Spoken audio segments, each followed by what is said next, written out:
Hi, Sag. Welcome to your quantum astrological reading for the month of June. Sorry, these are a little late. I was out because of the lunar eclipse, which was freaking intense, but I'm doing good now. So, yeah, let's go ahead and dive in. We're just going to go over planetary entanglements, how they're going to be affecting you energetically for the month of June. So this is for Sagittarius, Sun, Moon, or Rising. You can check all of those placements. Keep in mind that these are general readings. If you guys are wanting to book a one-on-one, my website information is down below in the description box. Just go ahead and subscribe your email to my website, and that way you'll always get a email notification every time the availability opens up. And, oh, that's interesting. I'm going to take that one.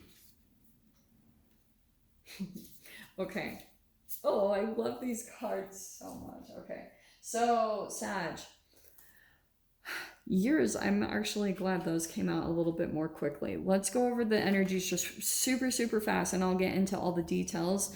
In your second house of money and finances, you're going to have the moon placement there. And when, I think it was the solar eclipse, no, that's going to be hitting your seventh house, but Pluto is also retrograde in your second house, so there's a lot of stuff going on with your finances that we'll go over. Third house, you have Saturn and Jupiter. Saturn is retrograde, also Mercury is retrograde right now, and so Jupiter will be going retrograde towards the end of June, but you'll be going through a lot of shifts and things happening when it comes to your communication. Saturn is really going to be touching right there, which we'll go over that too. In your seventh house, like I said, Mercury is going to be retrograde there. So with your partnerships, you might have miscommunications or things that kind of get across wrong, but the sun is there too as far as illuminating things, and the solar eclipse. So there might be truths that come out with partnerships or things like that. And then in your eighth house, we have Venus and Mars. So I actually love that placement because this is death, sex, transformation. It's a destruction, renewal, phoenix rising energy. So Mars might be making you feel like you have a lot of drive or action, and Venus is about creativity and beauty. So to me, that definitely feels like your own physical transformation. Like you might be feeling as though you have more energy, you have more drive, and then you might actually start to look more attractive from that process. Makes sense? Okay, so I'm going to start with this first card that jumped out. We have 44. That's a double number. That's a master number right there. It's not technically in numerology, but I'm still going to take it. So you have perfect storm, the courage to step into life. Okay. I'm not saying anything, well, I'm not going to lie, Mercury retrogrades does bring up some interesting situations.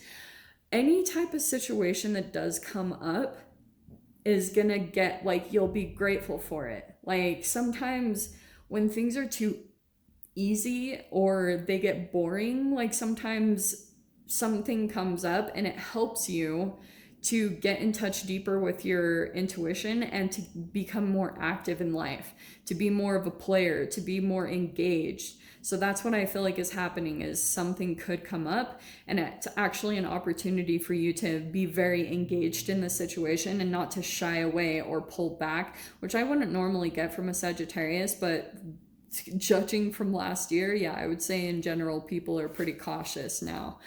We have many masks. The authentic self. So I feel like that's kind of connected to this eighth house energy. You might be coming more into your authenticity or your individuality, like you're just embracing whoever you are and kind of releasing certain ways of being, like what people's expectations are for you. You're just releasing that, letting it go. And I wanted to take this one, the dance is on one foot, a balancing act. That's what I think that you might be going through also through. It's just like there might be some things come up, like a whirlwind of change or things that come in. It also might come in the form of a message with that bird. So there could be like, you guys might actually have a spirit animal totem kind of connection to birds in some way, shape, or form. I do. Like, I have weird things happen with birds, but you might see that and experience that a little bit more over the month of June. Okay, let's go ahead and dive in now. I feel like all this Mars stuff is coming in to kind of prepare you to kind of like be more active in some way in your life. What's that? That's the first one. Okay. Four of Pentacles. So the way that you might be seeing yourself this month is, it's interesting. If you have been kind of like reserved, you've been in conservation mode, kind of frugal, and more about your security, inheritance, and being very practical, that might change. I wonder if this whole storm energy might change up that energy where you start to come out a little bit more. You start to become more engaged in some way, shape, or form. I keep getting that. You're like meeting some type of situation and standing up to it in some way. Like you're gonna have a courage that I feel like somebody won't expect from you. Or the way that you stand up or the way that you communicate is very different to people in your environment. 9 of Cups, nice. Yeah, I love that. Okay, cool. So if there's some weird things going on with your finances, like with the moon and Pluto retrograde there could be some changes and shifts happening in your finances, but it's going to bring you some type of emotional fulfillment. It actually could bring, that could be some type of unexpected thing that comes in to help out your finances. That's gonna, and that could be why the shifts and changes are happening, is because like maybe in your shadow you haven't been totally satisfied in some way, so it might be bringing a change because of that. Okay, but it's gonna feel really good whatever it's taking you to. Just depends on how long you resist it, or your shadow kind of takes you like into all sorts of craziness. Also, if you guys are in a career and you haven't completely shifted to the other side of the energetic frequency, like of being more in control of your finances, like you're manifesting your finances from your own wishes, dreams, and desires, sometimes that keeps you in a karmic energy, like where you're still kind of playing out certain things from your childhood, like kind of narcissistic dynamics and things like that, and feeling drained. That's also why I feel like the shift is happening in your finances. Okay, let me do one shuffle. Okay, there we go. Nice. All right, so 2 of Wands is in your 3rd house. Yeah, this is your communications house, so plan ahead. 2 of Wands is like, yeah, foresight. It could be travel or independence, but this is being bold and you're going to have achievement from that. Saturn is working with that. So if there have been issues with communication, Sag, or things have been on hold, it's almost like double down your efforts, do more, because, or just plan ahead. There's something that might kind of come in to show you that there's going to be some progress, or there's at least something going positive.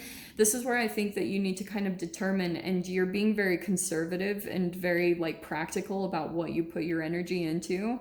So I feel as though you're doing a lot of like introspection and taking a look and deciding on if something is worth your time now, if it's still worth you investing in and putting your time and effort into.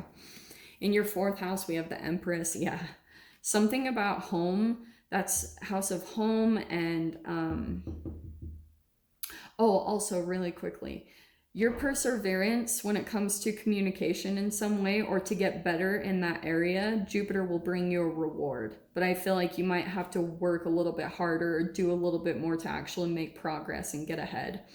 In your 4th house, home, security, family, you have the Empress, which is mother type of energy. So some of you guys might be in some way dealing with your mother, or in some way, like if this is just about your own internal energy, Sag, it could be talking about you're either a mother, or you're dealing with your mother, or you're just doing a lot of self-nurturing right now at this time to prepare to do something bold, to do something bigger, to gain courage, to do something outside of your norm, to kind of get things shaking and shifting up in your reality, to get movement.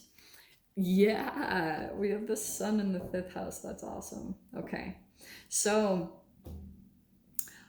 some type of, this is creativity, passion, sports, right? That's gonna be where your achievement is. this is also in general, the sun comes out and people just start feeling more positive. So you might be spending more time outside or exercising outside, and it's going to start to get your endorphins going. It might make you start to feel like there's, you know, things are looking positive. There's like, you can see something, you can see that you're going to achieve a goal or, you know, accomplish something that maybe you'd been struggling with for quite a while. You have the moon coming out in your 6th house. Yeah. Okay. There could be certain things. This is like fears and anxieties, delusion, confusion. So that could be something that's affecting your health. I keep wanting to go back over to where the moon is actually going to hit, which is your finances. So that's why I was saying there could be certain things like coming up subconsciously. And it's because it's an energetic thing. Sometimes this is ancestral stuff that gets passed along your family line. Like if you're being encouraged to push and be bold and have courage to go out and do something bigger, sometimes your fears will come up to the surface because you're like breaking an energetic line from your ancestors, what they didn't have the ability or didn't have the resources to be able to do or go beyond. You have the ability to do that, but sometimes you hold yourself back because you have your own things that come up to the surface, and they're all kind of delusions, and that could be something that you're processing through this month. Yeah, there it is right there. Okay, 5 of Swords right there. It says inner conflict, but I'm going to say it's coming into your house of partnerships. So this to me, this is like mind games, gaslighting, people not seeing things correctly. Like that could be certain people in your environment somehow connected to your partnerships. That could be kind of a blockage right now because Mercury retrograde, remember, is active there in your partnerships. So there could be miscommunications, or you don't see things quickly or like very correctly about maybe someone in your environment. And there's a mask. Oh, that's what I want to go back to. Many masks. You might start to see a different side of someone in your environment. The sun is also an illumination. It's fascinating that you have the sun and the moon right next to each other. So that's why I was saying, like, activate this, your creativity and passion, because this moon coming up in your health, it could just be lethargy. Sometimes the way I see it is it's a buildup of acid or mucus inside of your body, and that can cause like fear, anxiety, or delusion.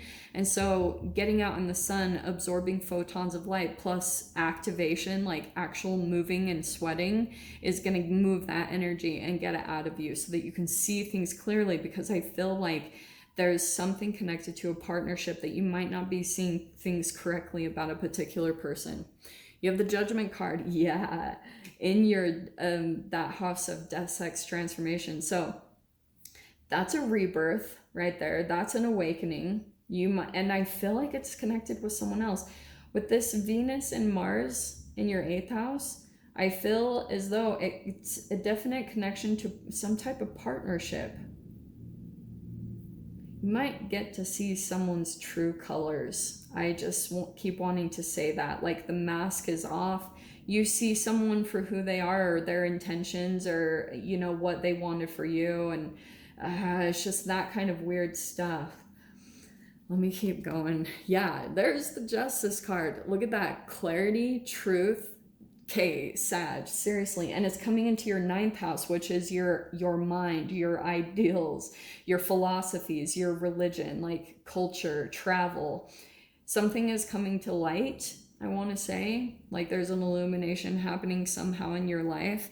There's the conflict, 5 of Wands. There could be some type of conflict connected to your career or somehow in your environment. There could be competition, rivalry, opposing energies. There's like some type of challenge.